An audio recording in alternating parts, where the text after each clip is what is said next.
il a fallu mars de l'année suivante pour qu'on puisse remettre les copies. Pareil, rien que l'année passée, ici à la fac des lettres, un enseignant qui a fait un examen en janvier, il a fallu octobre. Donc, ce grand retard-là aujourd'hui dans lequel nous sommes, c'est essentiellement provoqué par les enseignants. Vous avez vu l'année passée, ils ont fait 4 mois de grève. Et encore même cette année, au début, ils ont fait 2 mois de grève.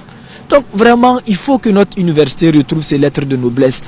Aujourd'hui, une licence qu'on est censé avoir en 3 ans, on doit faire 6 ans, 7 ans pour l'avoir, surtout à la faculté de droit. Là-bas, des enseignants peuvent faire des mois sans venir. Ils sont dans les ministères, certains. Ils sont dans les instituts. Ils sont plus réguliers dans les instituts qu'à l'université. Pourtant, ils sont payés des millions. Comment le secrétaire général de l'UNUN compte procéder pour soit diminuer ou arrêter le désordre? Nous, à notre niveau, nous avons beaucoup de pistes pour pouvoir mettre fin, n'est-ce pas, à ce retard-là, pour pouvoir essayer de contribuer à la régularité des enseignants. La première proposition, d'abord, c'est au niveau de l'État. Il va falloir que l'État puisse surveiller ce que les enseignants sont en train de faire et ramener peut-être la rémunération par heure. C'est-à-dire un enseignant sera payé au nombre d'heures qu'il a effectuées. On ne peut pas dire juste un salaire dans le mois et que vous allez voir certains, ils font dans les 30 heures ou les 60 heures, souvent ils vont faire juste 20 heures. Non, il va falloir rémunérer les enseignants par heure, comme ce qui se fait dans les instituts. Dans les instituts, c'est le nombre d'heures que tu fais qu'on te paye. Je pense que si on amène ici à l'université, même à l'université de Ouaga, un enseignant quand il fait ses heures, il part, il sait qu'il a fait les heures. Mais ici, ce n'est pas le cas. Donc il va falloir vraiment que l'État puisse revenir, être plus regardant à ce niveau-là pour pouvoir payer les enseignants selon les heures effectuées. Ça c'est un. Deuxième des choses, c'est vraiment nous à notre niveau, nous allons tenter de faire un suivi.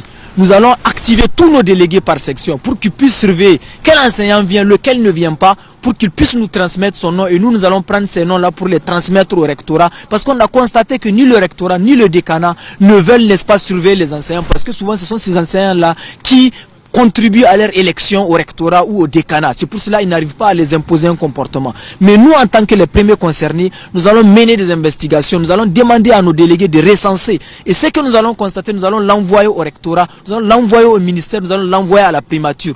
Et nous pourrons aller loin aussi en l'envoyant même au CAMES. Parce que c'est au CAMES que les enseignants partent faire leur passage. Ce n'est pas de gré de cœur que nous le disons. Mais nous avons assez de voir notre université dans le retard. Nous avons assez de voir l'université être dernière. Ce n'est pas normal. Tout le monde venait à l'époque, dans les années 70, 80, 90 à l'université de Niamey. Mais aujourd'hui, beaucoup de nos camarades fuient pour aller à Parakou, Ouaga. Qu'est-ce qu'ils ont de plus que nous? Vraiment, il est grand temps. Cette année 2020 doit être l'année de la régularisation de l'année académique. Et c'est ça notre souci. Et nous allons nous battre corps et âme jusqu'au sacrifice ultime pour que nos camarades puissent étudier dans la sérénité. Au lieu qu'on continue à nous entasser les uns sur les autres, il est grand temps de décongestionner l'université. Ce qui va permettre de résoudre tous les problèmes sociaux. Tant qu'on n'arrive pas à créer la fluidité à l'université, les bus ne suffiront pas, les chambres ne suffiront pas, les allocations ne suffiront pas. Mais si on régularise l'année, tout va rentrer dans l'ordre. Et c'est ça notre objectif primordial. S'engager ou périr. En tout cas, Omar Ibrahima Albadi a dévoilé les pistes pour restaurer l'ordre et le respect dans nos universités. Il revient au ministre de l'Enseignement supérieur, de la Recherche et de l'Innovation, ainsi qu'aux recteurs de prendre leurs responsabilités dans l'optique de repenser les différents maux dont souffrent nos universités, particulièrement celle de Niamey, qui regorge plus de 26 000 étudiants au nom de l'intérêt de la nation.